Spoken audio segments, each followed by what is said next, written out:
저는 바보가 아니었습니다. 거래가 제한된 계좌입니다. 그 순간 전화벨이 울렸습니다. 금융감독원입니다. 저는 그 말을 믿었습니다. 다음은 당신입니다. 단 하루 만에 지금도 가끔 그날 오후의 햇살이 떠오릅니다. 창문 너머로 들어오던 빛, 손가락 끝으로 누르던 이체 확인 버튼의 감촉. 그때는 몰랐습니다. 그게 마지막이 될 줄은. 왜 멈추지 못했을까요? 누군가 한 번이라도 제 팔을 붙잡아 줬더라면. 하지만 그 순간 저는 혼자였습니다. 구독과 좋아요로 이 이야기 끝까지 함께 해주세요. 저는 5년 전에 정년퇴직을 했습니다. 33년간 다니던 회사를 그만두고 집으로 돌아왔을 때 처음엔 참 허전했습니다. 아침에 눈을 뜨면 출근할 곳이 없다는 게 이렇게 낯설 줄은 몰랐습니다. 그래도 준비는 해뒀습니다. 퇴직금 일부를 저축으로 묶어두었고 국민연금과 퇴직연금을 합쳐서 매달 180만 원 정도가 나왔습니다. 많은 돈은 아니었지만 혼자 사는 제게는 충분했습니다. 월세도 아니고 관리비 포함해서 고정 지출이 크지 않았으니까요. 밥은 집에서 해먹고 병원은 동네 의원 정도만 다니고 가끔 친구들 만나서 밥 한 끼 먹는 게 전부였습니다. 저축 통장에는 3,200만 원이 있었습니다. 이 돈은 건드리지 않으려고 했습니다. 언젠가 몸이 아프거나 갑자기 목돈이 필요할 때를 대비해서요. 그래서 저는 매달 들어오는 연금으로만 생활했습니다. 180만 원, 식비, 관리비, 통신비, 교통비. 딱 맞았습니다. 가끔은 지루했습니다. 아침에 일어나서 뉴스 보고 점심 먹고 산책 나갔다가 돌아오고 저녁 먹고 TV 보다가 자는 생활. 하지만 불안하지는 않았습니다. 매달 180만 원은 정확하게 들어왔고 통장에 3,200만 원은 그대로 있었으니까요. 큰 꿈은 없었습니다. 세계 여행을 가거나 새 차를 사거나 그런 생각은 안 했습니다. 그냥 이대로 조용히 천천히 나이 들어가면 되겠다고 생각했습니다. 친구들도 비슷했습니다. 가끔 만나면 다들 비슷한 이야기를 했습니다. 요즘 어떻게 지내? 그냥 집에서 쉬지 뭐. 연금은 나와? 응, 그걸로 그럭저럭 살아? 다들 그렇게 살았습니다. 저도 그렇게 살 거라고 생각했습니다. 어떤 위험한 선택도 하지 않았습니다. 투자 권유를 받아도 안 했고 대출도 받지 않았고 보험도 최소한으로만 유지했습니다. 그냥 안전하게, 조용하게. 그게 제 삶의 전부였습니다. 5년 동안 매일 아침 눈을 뜨면 통장을 확인했습니다. 180만 원이 들어왔는지, 3,200만 원이 그대로 있는지 확인하고 나면 안심이 됐습니다. 아무 일도 일어나지 않을 거라고, 앞으로도 계속 이렇게 살 거라고 그렇게 믿었습니다. 그러던 어느 날 아들에게서 연락이 왔습니다. 아들은 결혼한 뒤로 캐나다에서 살고 있었습니다. 1년에 한두 번 정도 영상통화를 할 뿐 자주 연락하는 사이는 아니었습니다. 그날 아들이 말했습니다. 며느리가 둘째를 가졌다고. 기뻤습니다. 첫째 손주를 본 게 벌써 3년 전이었는데 이제 또 한 명이 태어난다니. 영상 너머로 며느리 얼굴을 봤습니다. 배가 조금 나와 있었습니다. 아들은 웃고 있었습니다. 통화를 끊고 나서 한참을 멍하니 앉아 있었습니다. 기쁘긴 한데 뭔가 마음 한편이 무거웠습니다. 저는 아무것도 해준 게 없었습니다. 첫째가 태어났을 때도 축하 인사만 했을 뿐 경제적으로 도와준 건 없었습니다. 아들은 괜찮다고 했습니다. 아버지 신경 쓰지 마세요. 저희가 알아서 할게요. 하지만 그 말이 오히려 마음을 무겁게 했습니다. 이번엔 뭔가 해주고 싶었습니다. 돈을 보내고 싶었습니다. 출산 준비금이라도 육아용품 사라고라도. 하지만 매달 180만 원으로는 여유가 없었습니다. 저축 통장에 3,200만 원은 건드릴 수 없었습니다. 그건 제 마지막 안전망이었으니까요. 며칠을 고민했습니다. 그러다가 문득 서랍 깊숙이 넣어두었던 것이 떠올랐습니다. 아내가 남긴 귀금속이었습니다. 아내는 10년 전에 세상을 떠났습니다. 그때 아내가 가지고 있던 금반지 몇 개와 목걸이를 저는 그대로 서랍에 보관해 두고 있었습니다. 한 번도 꺼내본 적이 없었습니다. 그날 밤 서랍을 열었습니다. 작은 보석함 안에 금반지 3개와 가느다란 금목걸이 하나가 들어 있었습니다. 손에 쥐어봤습니다. 차가웠습니다. 이걸 팔면 얼마나 될까? 인터넷을 찾아봤습니다. 요즘 금 시세가 꽤 괜찮다고 했습니다. 대충 계산해 보니 850만 원 정도는 받을 수 있을 것 같았습니다. 850만 원. 그 돈이면 아들에게 보탤 수 있을 것 같았습니다. 하지만 선뜻 결정이 서지 않았습니다. 이건 아내의 물건이었으니까요. 며칠을 또 고민했습니다. 그러다가 생각했습니다. 아내라면, 손주를 위해서라면 이렇게 하는 게 맞다고 했을 거라고. 그렇게 스스로를 설득했습니다. 귀금속을 팔기로 마음먹었습니다. 하지만 문제가 있었습니다. 저는 귀금속을 어디서 파는지 몰랐습니다. 동네 금은방에 가면 되는 건가? 아니면 인터넷으로 파는 건가?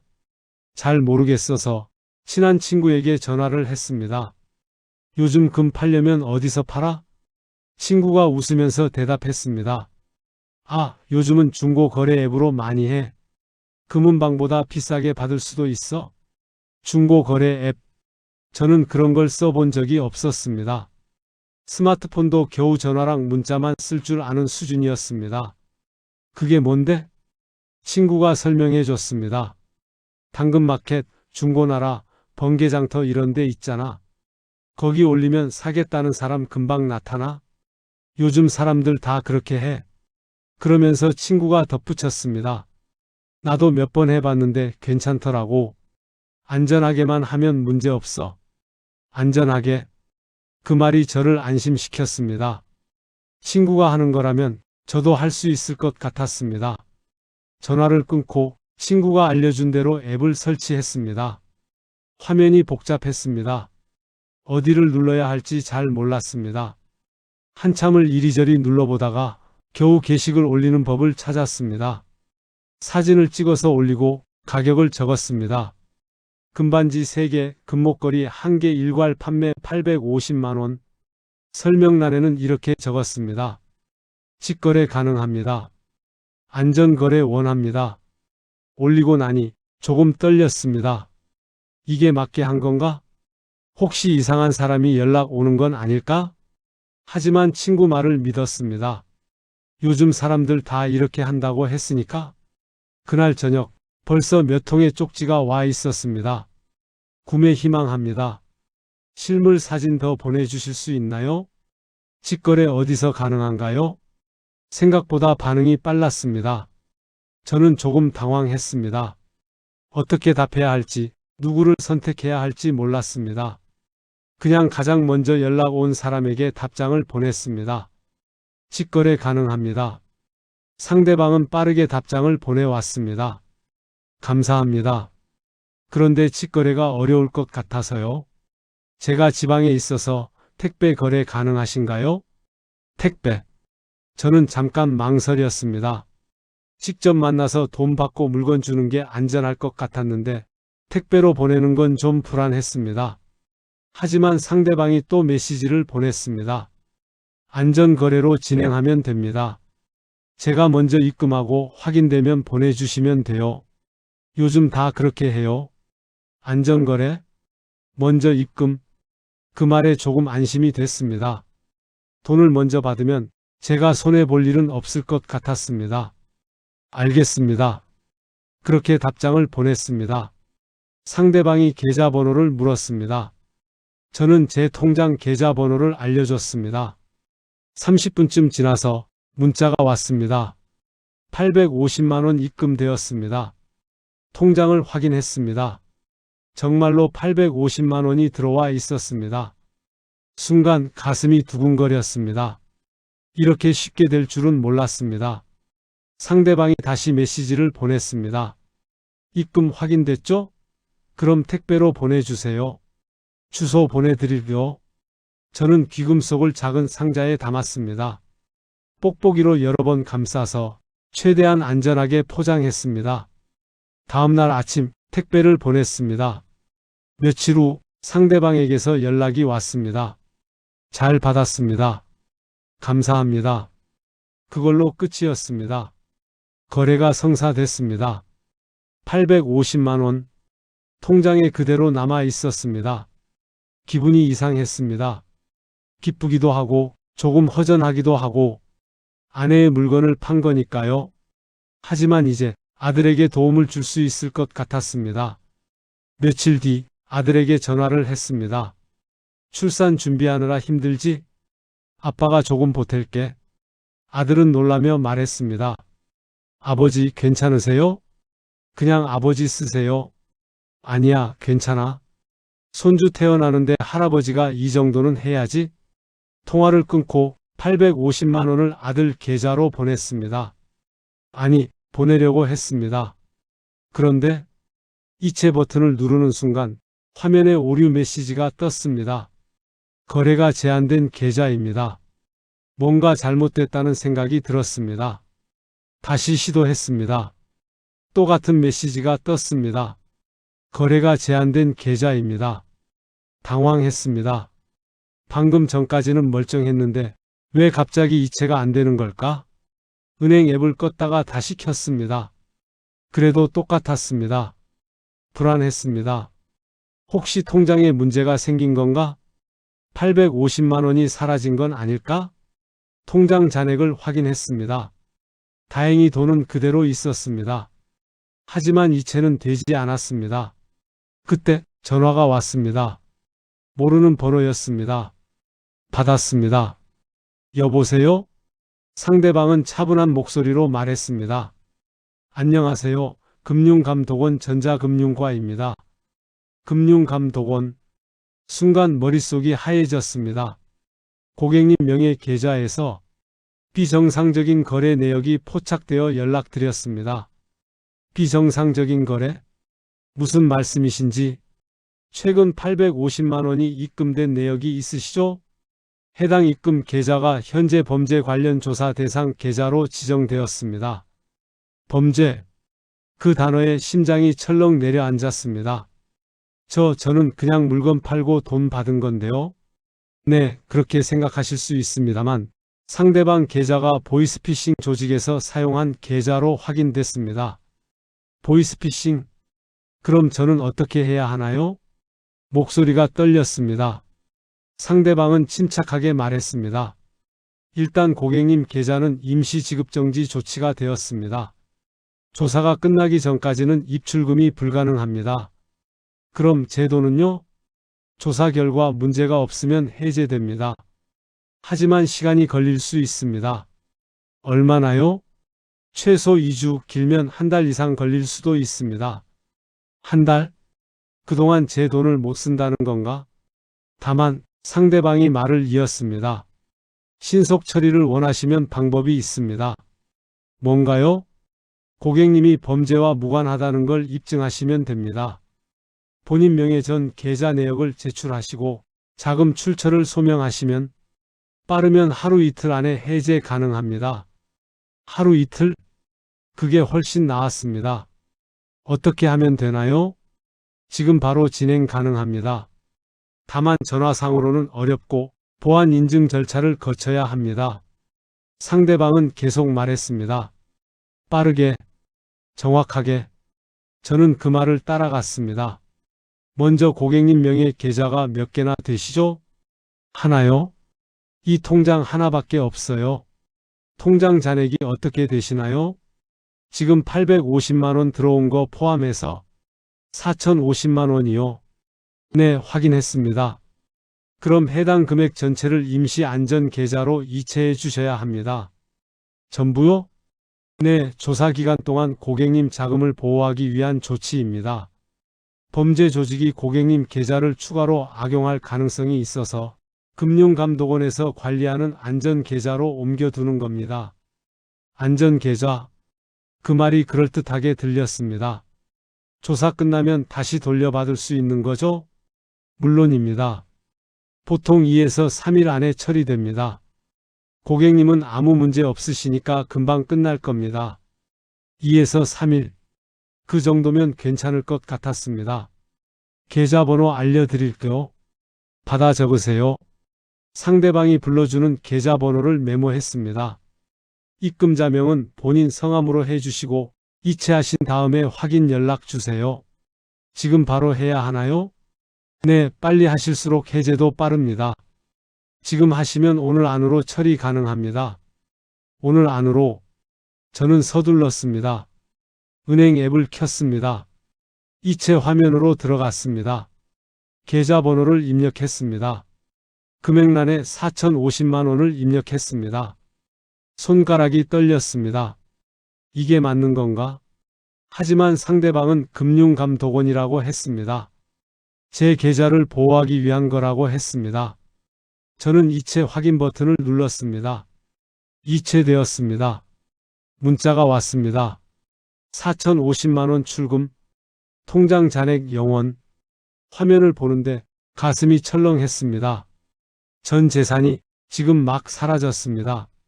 하지만 곧 돌려받을 거라고 2에서 3일이면 된다고 스스로를 안심시켰습니다. 상대방에게 전화했습니다. 이체했습니다.